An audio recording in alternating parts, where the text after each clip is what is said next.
This is The World Unpacked.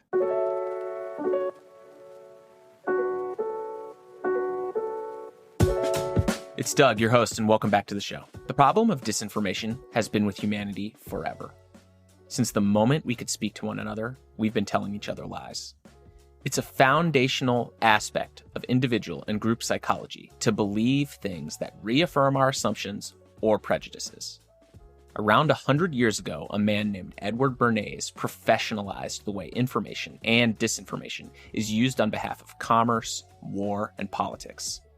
He used concepts from psychology and pioneered influencer marketing and deployed public relations campaigns designed, to quote George Orwell, to make lies sound truthful and murder respectable, and to give an appearance of solidity to pure wind.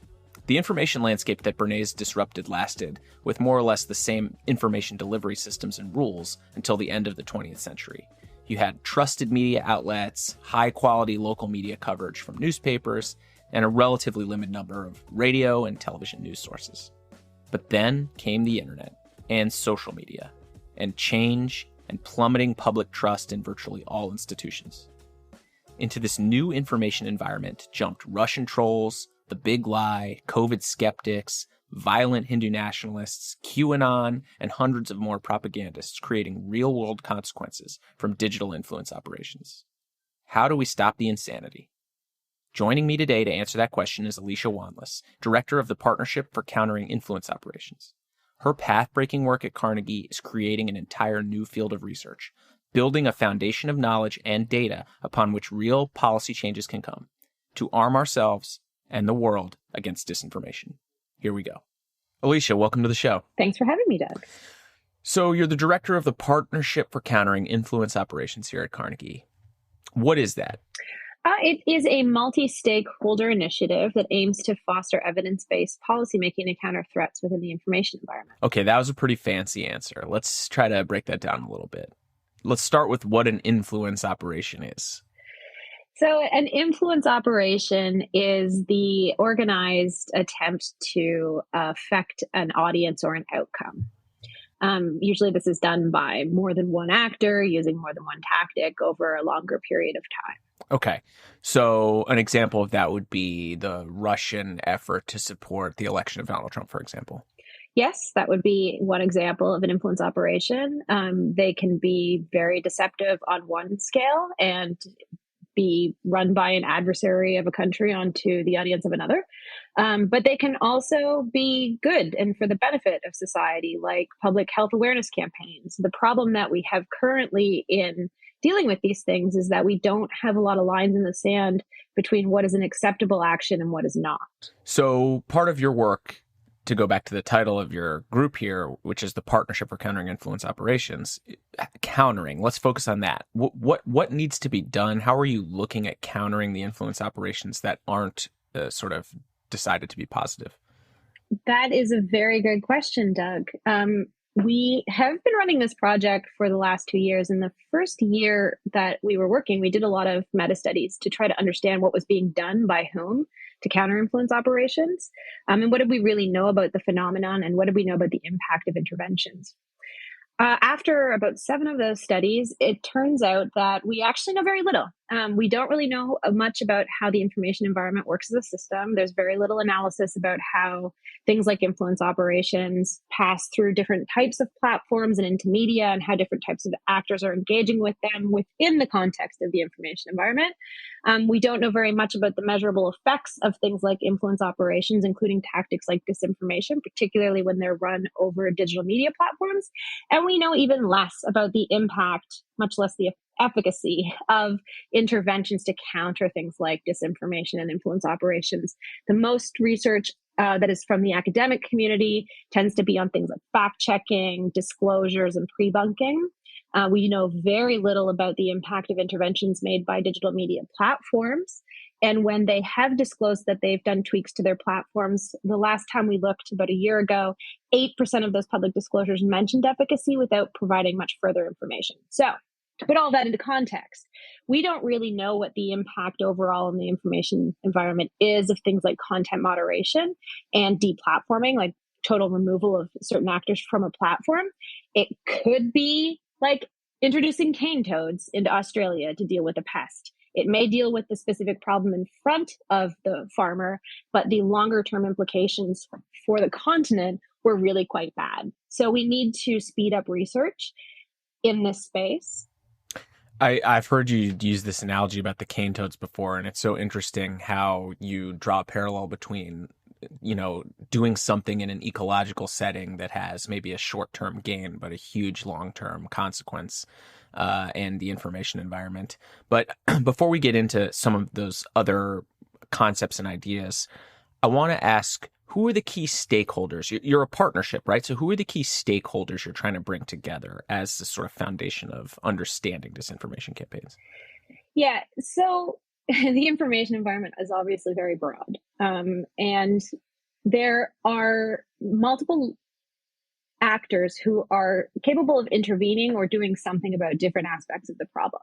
So they range from governments who can set regulation, who can do massive funding, who have the ability to really set an agenda for how things will go. They also kind of dictate, things like principles for how we can operate within the information environment and where those lines in the sand might be. Tech companies, industry are another major stakeholder in this space. They control the infrastructure. And as it stands, in an absence of regulation, they're also the ones who are making the rules, for better or worse, often because they're being pressured to do so via media coverage and other criticism. So it's not necessarily very strategic. It's been dubbed by some as Facebook's Supreme Court. The world's largest social media site has launched its independent oversight board, nearly a year behind schedule. A third area is civil society. In there, I would lump both the academic research community, but then also nonprofit organizations and think tanks. A lot of the work that looks at things like influence operations in other parts of the world come out of civil society as opposed to academia. But then media is also a huge component of this. It's often overlooked or forgotten for some reason, with a greater emphasis on the digital technology that is a part of the modern information environment, but media obviously plays a key role.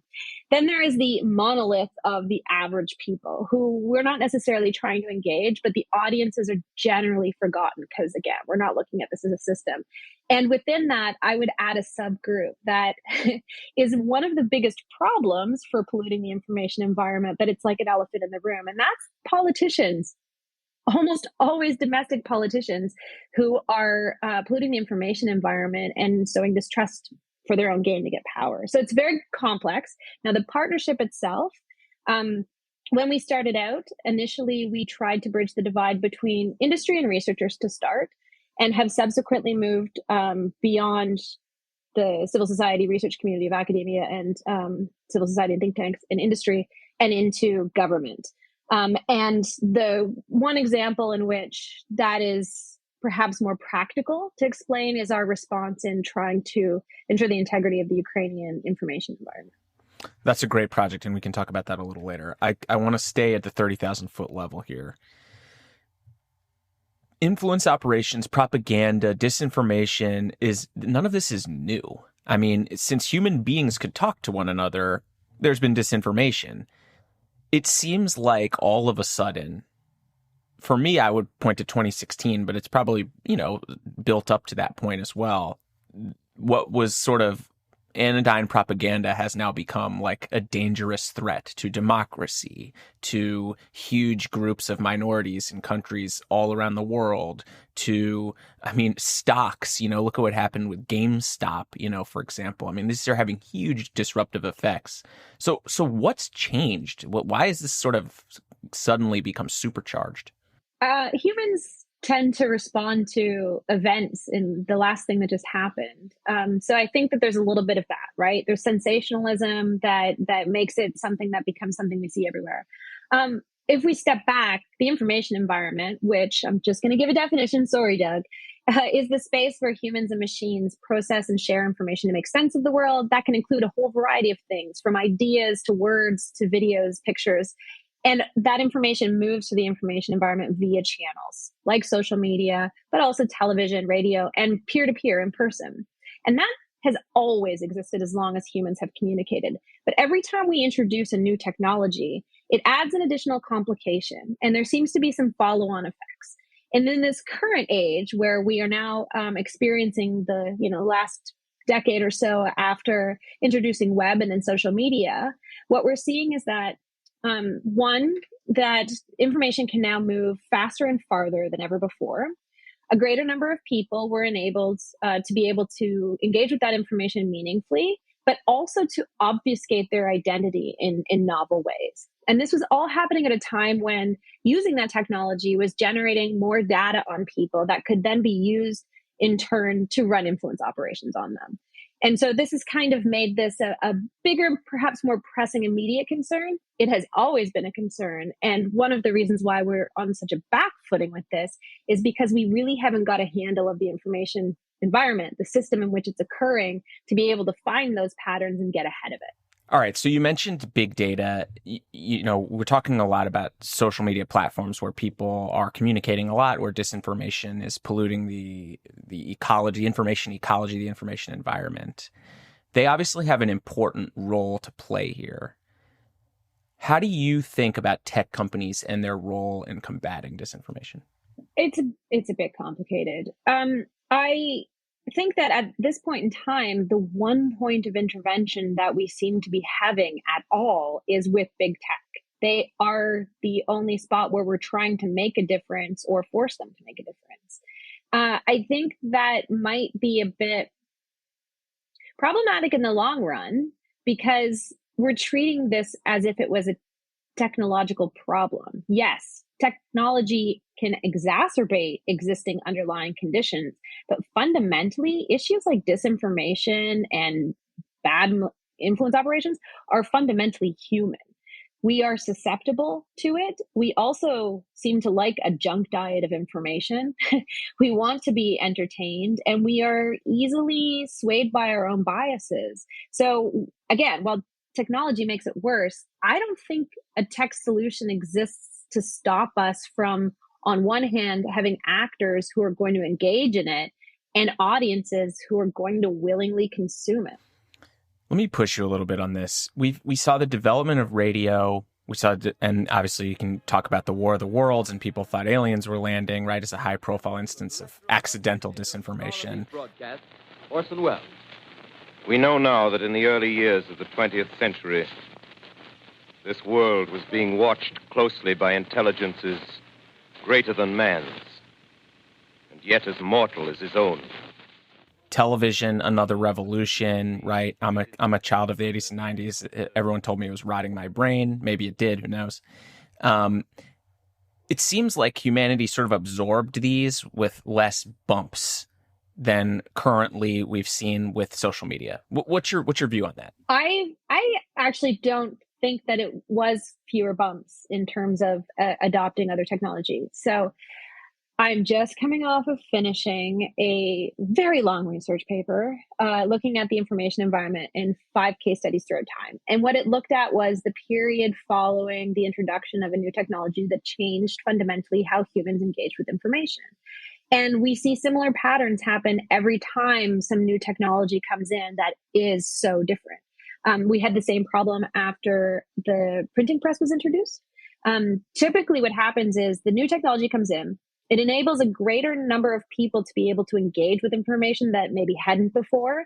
There's usually a correlation with a speed at which the information can move, and it will result in a bigger output of information volumes. What follows after that tends to be an information competition, often because a new idea emerges that challenges existing ideas. And the actors involved in that will then kind of speed up an escalation to the point where those two worldviews can no longer exist.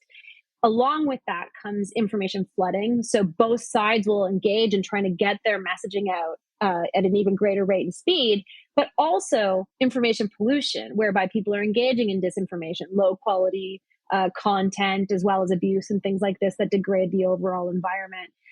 A fourth one that usually comes along as well is a breakdown in the feedback loop between leaders and the public, and they just don't really understand anymore. And this kind of becomes how would you say, a self-fulfilling prophecy in which the two sides keep going at it to the point where they ultimately end up in conflict. Now, the period that I studied was in advance of wars, so we could say that that might be biasing it, but I can't help but shake that we are widely in democratic societies in a similar situation with the 25-year period coming out of the introduction of the internet. So you've looked at these different instances going back to the printing press hundreds of years ago. Tell us it's all going to be okay. We're going to get through this period, and social media will become less of a font of sort of destruction and chaos and disinformation. I would love to give you peace of mind that things are going to be better and fine. All I can tell you is that humans seem to be really resilient, and they persist. So whatever comes, the chances are that, short of nuclear fallout, they'll probably make it through. That was a horrible answer, Doug. It wasn't exactly what I was hoping for, but, it's hard to sit here and look at the sort of daily deluge of stories about disinformation and how it affects places like the United States and Hungary and others and think, oh God, are we ever going to get past this, See, this is the thing that worries me, is the way that the discourse has gone on this topic. It's not overly nuanced. Our fixation with disinformation being the root cause of all the problems is also challenging. As I mentioned at the beginning, in terms of the academic literature and being able to measure the effects of disinformation, we don't really know what the long-term or even short-term effects are. We have causation. We see that it's occurring and we see that there's an outcome that we might not like, and we tie the two things together. Our current environment is particularly problematic for this. With the pandemic, there was a kind of trifecta, a perfect storm of conditions that made everything worse. One is that the same part of the brain that is activated in a fearful situation is also activated in uncertainty. So what this does is it drives people to want to find answers, any answers. It doesn't matter whether they're the right answers. So people fall down these rabbit holes trying to make sense of what's happening, and there's a data void, and they just cling on to whatever makes sense. We are also more susceptible to magical thinking, so we'll confuse correlation and causation more readily in uncertainty. And then the last thing is we have a greater need to belong to groups in uncertainty. And so that whole situation with lockdown and the pandemic and just fears for life were a perfect situation to push people into things like the Great Reset, pushing an idea that the whole pandemic was a conspiracy. And now we're experiencing the fallout of that. I think what's more concerning for me in general is how those movements and ideas are used by domestic politicians to further inflame the masses for their own end. When we come back, I'll ask Alicia about disinformation campaigns in Ukraine and about how Russia, China, and other authoritarian governments are seeking to protect disinformation. Hey, World Unpacked fans, thanks for tuning in. Have you ever wondered what's going on in Indian foreign policy and domestic politics? If you have, you should download Grand Tamasha to your podcast lineup. Every week, my colleague Milan Vaishnav breaks down the messiness of Indian politics with top journalists, policymakers, and authors from India and the diaspora. You can find Grand Tamasha on every major podcasting platform, so go download it. Now, let's get back to the show. So let's talk about some sort of ongoing issues around disinformation. And I want to start with the war in Ukraine. You've been working, and the folks at PCIO have been working with the G7, with NATO and others to basically help try to keep the Ukrainian information environment clear of Russian disinformation. Tell us a little bit about how you're approaching that problem. Initially, when Russia had invaded Ukraine, there was a knee-jerk response among many of the Western democracies to simply push platforms to do more. Again, coming back to it being perceived as the only point of intervention, that seemed to be like a default. And a lot of the calls were things like ban Russian officials and state media from the platform. This was disconcerting because at the time, there was also quite a bit of dissent from high-profile Russians coming through Instagram to the West against the war. And it was also a primary tool for Zelensky and other Ukrainians to try to reach Russians. But the Russians have been working at the UN level for a number of years around a concept of digital sovereignty, which is basically to try to have control over your own information environment and kind of cut off and hands off from other countries from interfering. And so my worry was at the time, this was just giving the excuse to expedite this. If we block them, they'll block us. And of course, that's what happened. And they started blocking platforms. arguably to different degrees of success because some Russians are still clearly getting by through VPNs. But this fractures the information environment, and this is kind of problematic. Now, add to that, if we look at all of the people who will be responding in a crisis now, it's almost total society. I mean, yes, you've got different parts of the government that respond. You have the tech companies that are responding, and a variety of them too, from cybersecurity to social media platforms. You also have civil society. So usually traditionally that's been like more of the organizations and stuff. But you also have average citizens who were like sometimes engaging in hacking themselves, spreading, information, crowdsourcing and fundraising. So it's really quite total. Now there's next to no coordination between them. And beyond that, we have these major gaps between different stakeholder types, often operating in their own silos. So you have all of the ones I just mentioned, but even within them, a single government, you may have one group that deals with foreign originating disinformation, another one over here who's doing intelligence, another one that has cybersecurity, another one doing Stratcom, which is totally different. And then the aid agencies who were the ones who had actually been funding those CSOs, doing media literacy, media development, digital safety, all that stuff.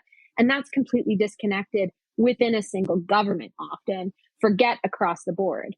Now, because of my background, I have a degree in Russian, and the last case study in my thesis was Ukraine 2014. I've got a number of contacts with the region. I was getting requests directly just because of my own network for help. And the requests were really wide ranging. They included things like needing satellite phones because the infrastructure was down, getting chargers just to be able to stay online, finding more data to be able to analyze the effectiveness of strategic communication campaigns, different types of researchers looking at different platforms and access. It was broad ranging. And then given some experience that I've had working on the Syrian conflict in the past, I also knew that other things would be coming along, like needing to report war crimes and then the safety associated with that on mobile devices. What happens when an average citizen who's been doing that gets picked up, say, by a Russian, their device puts them in danger. Now, for any one person to answer all of those things, you would need to know people on different teams across different sections within different organizations. And the more I dug, the less I could see there was any coordination to be able to fill those gaps, to address them quickly. Now, that's operational, but this also presented an opportunity. If we could create some sort of a switchboard, then what we could do is help meet those gaps in the short term, but perhaps also create the data to be able to understand what a strategic response would entail in the information environment, being able to look at it holistically and see the sum total of operations. And so that's pretty much what we're setting up with those multi-stakeholders to really try to get a handle on. So in order to sort of respond to a wartime situation in Ukraine, you're helping break down barriers and facilitate conversations between people who can help keep that information environment clean, basically, is what you're saying, right? Yeah, that's right. It's a faster way to speed up connections between those who can solve problems with those who have the problems, but also information sharing. So if there's a security update that happens on a specific platform or device, being able to reach a greater number of Ukrainians, or at least people who can reach those Ukrainians faster. So you mentioned you also worked on Syria, another sort of conflict zone, Ukraine, obviously, but you're also working on places that are at peace or with potentially much more robust government and private sector entities, the United States, for example, Canada. Is each sort of information environment unique, or is this siloing problem really the core thing to address in order to keep information environments clean? I think that the siloing problem is definitely there. We don't really, I think, in Western thought in particular, foster systems views. So we tend to look at things in silos and give people their little mandates and then have them operate and maybe hope that everything comes together. There's also, I would say, a discomfort, really, in trying to look at the information environment as a system, because we have a number of uncomfortable problems that need to be discussed that, for whatever reason in democracies, are things we don't like to. So, for example, what is the role of influence in a democracy? Obviously, there has to be some to convince people to go along with each other and compromise and do things together. But where's the line after which too much influence and manipulation removes the agency of people to make decisions of their own free will, because that's the fundamental legitimacy of democracy. We haven't really had that conversation yet in democratic society. So that's a problem. Without having that, then we have no lines in the sand around, how far can we go? What can we do? And beyond that, coming back to strategy, I haven't really seen any of our friendly democratic societies articulating what their vision is for a healthy information environment. What is it that we're trying to achieve intervening at all? Why should stakeholders come along and help us and do that? And I think that comes back to the whole strategic problem, is that we're dealing with a very complex issue, but we haven't even really conceptualized, framed it, or really understand it. We just see these really specific problems in front of us, like disinformation, and can't move beyond.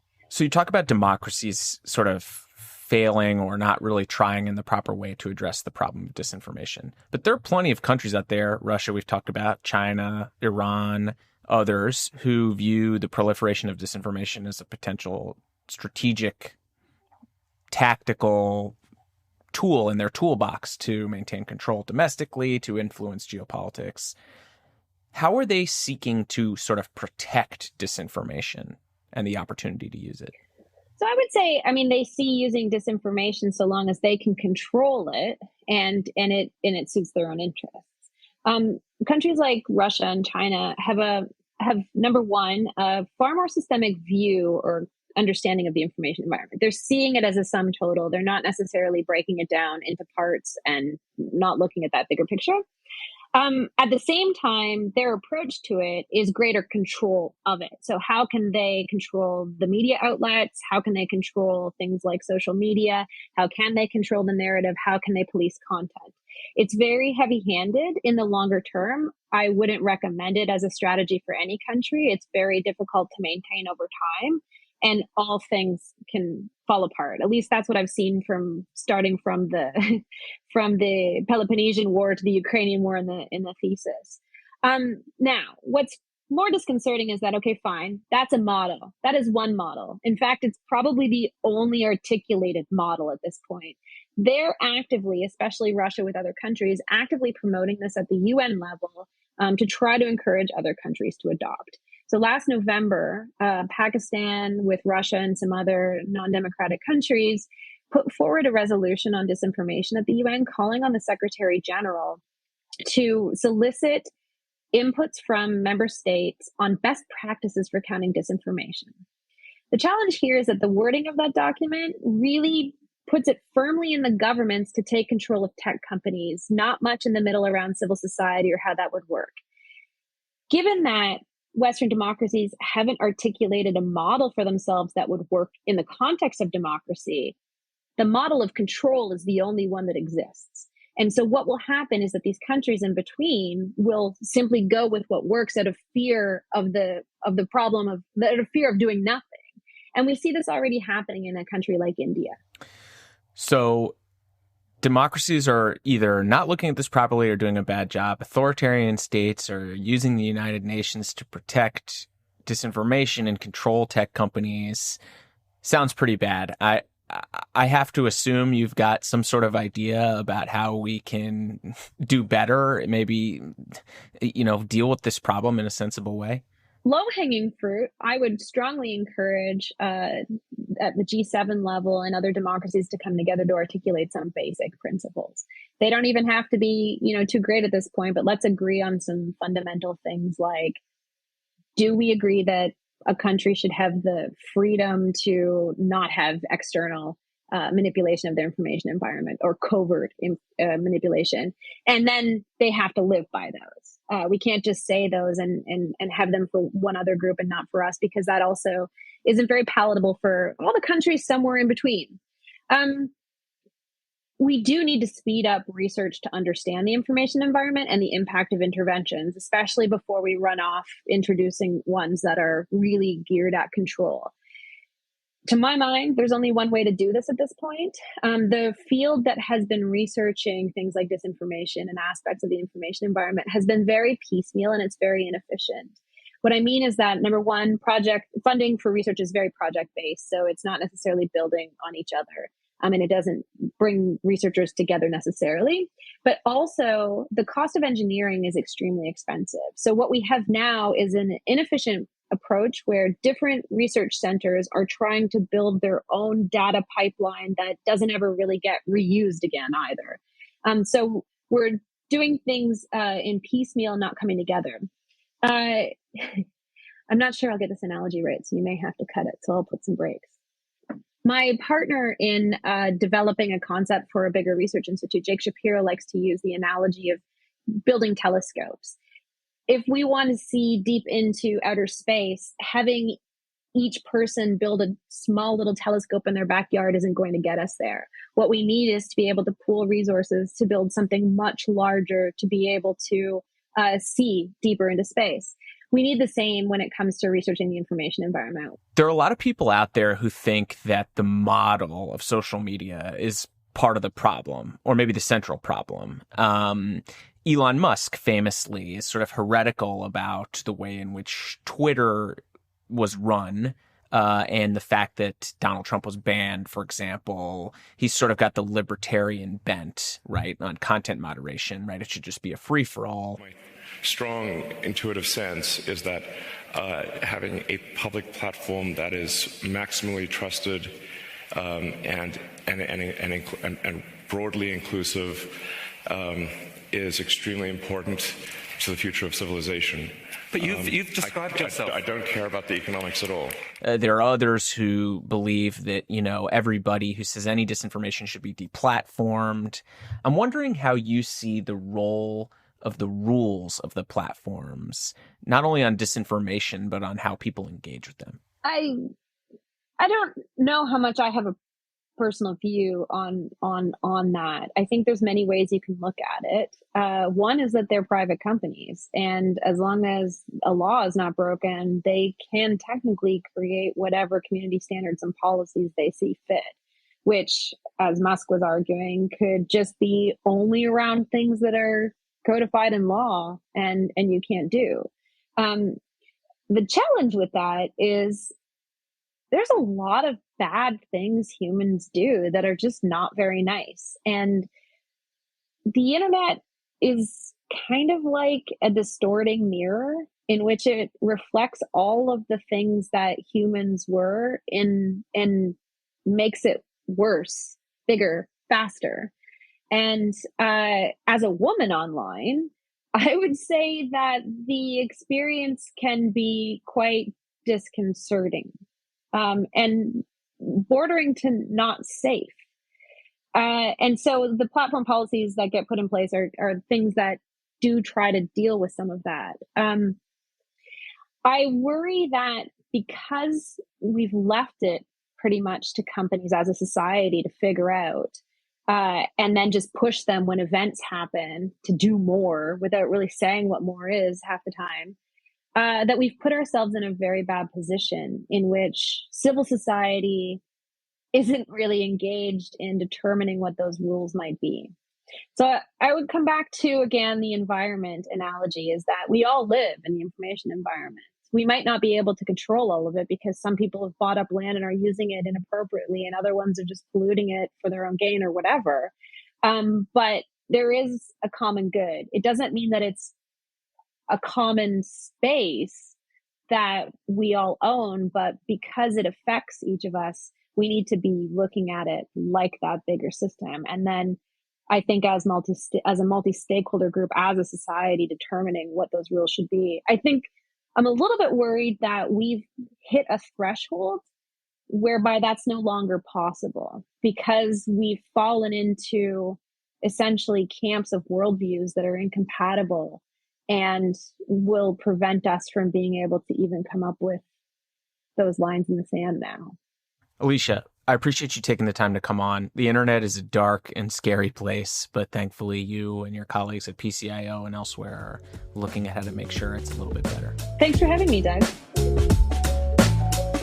Thanks for tuning in to another episode of The World Unpacked, a podcast produced by the Carnegie Endowment for International Peace. You can find us wherever you get your podcasts, and if you like the show, please rate and subscribe. The World Unpacked is produced by Cliff Jayapranada and Clarissa Guerrero and edited by our audio engineer, Tim Martin. See you next time.